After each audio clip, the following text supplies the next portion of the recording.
Good morning, I'm Brian Reagan. This is Tyler Kelly. And this morning we are in Genesis 17, verses 18 through 22. And Abraham said to God, "Oh, that Ishmael might live before you." Then God said, "No, Sarah your wife shall bear you a son, and you shall call his name Isaac. I will establish my covenant with him for an everlasting covenant, and with his descendants after him. And as for Ishmael, I have heard you. Behold, I have blessed him, and will make him fruitful, and will multiply him exceedingly. He shall beget 12 princes, and I will make him a great nation. But my covenant I will establish with Isaac, whom Sarah shall bear to you at this set time next year." Then he finished talking with him, and God went up from Abraham. All right, so first of all, Ishmael is blessed by God. Mm-hmm. Now, this is an important thing. Who chose to bless Abram? God. God. Who's pronouncing a blessing on Ishmael? God. God. Translation: the blessing of the head of the house is not necessary if the Lord himself chooses to pronounce a blessing. That'll come into play later on with Jacob. But I want you to see God pronounced the blessing on Ishmael. So for those of you who are like, "Oh, that dirty Ishmael, that doggone Ishmael, he's an ass of a man and everyone's hand to be against him. That's why can't nobody get along in the Middle East. God said so." Well, how about you also keep in mind the descendants of Ishmael have a blessing on them too. So when you can't figure out, and I've had people say outrageous things, how come we can't get rid of them? And then they, whatever they want to put in there. Because they're blessed. They're blessed the same as Isaac and Jacob and all them. There's a blessing on them as a people. All of Ishmael's descendants have a blessing attached to them. Okay? So Ishmael operates in a blessing.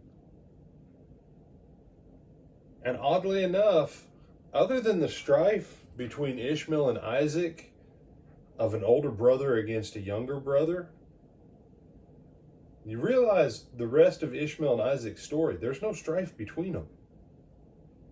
They don't actually ever fight with each other as they grow up into adulthood. They don't.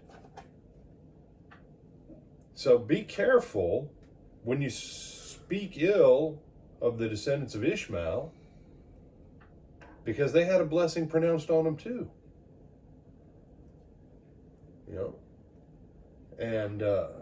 But then look at the other part of this.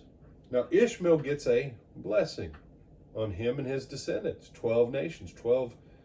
Oh, wait, there's that number 12. Interesting. But he says about Isaac, "My covenant I will establish with Isaac." Which covenant? The covenant he made with Abram. He's going to establish it again with Isaac. This is where Isaac outstrips Ishmael. Isaac automatically has the same blessing as Abraham, because when God establishes his covenant with Isaac, he automatically gets the fullness of the blessing on Abraham, plus he gets the other additional benefits of covenant. Ishmael does not get the covenant. And where this comes into play, you remember what we looked back at in Galatians 3. That the blessing of Abraham might come on the Gentiles. Which blessing? The blessing that was in promise and in covenant is for those who are in Christ. So what's going on here with Abraham, Isaac, and Jacob is for everyone who's in Christ. We'll have a part in it. So, and here's the other part of this. We're going to look at some of the blessing on Isaac, and it's tied to what God said here before he was even born. I'm going to establish my covenant with Isaac. These words, blessing, covenant, promise, big deal. Powerful words in the Bible. Other thoughts, my brother? No, sir. With Adam Brian Reagan, this is Tyler Kelly. we bid you good morning.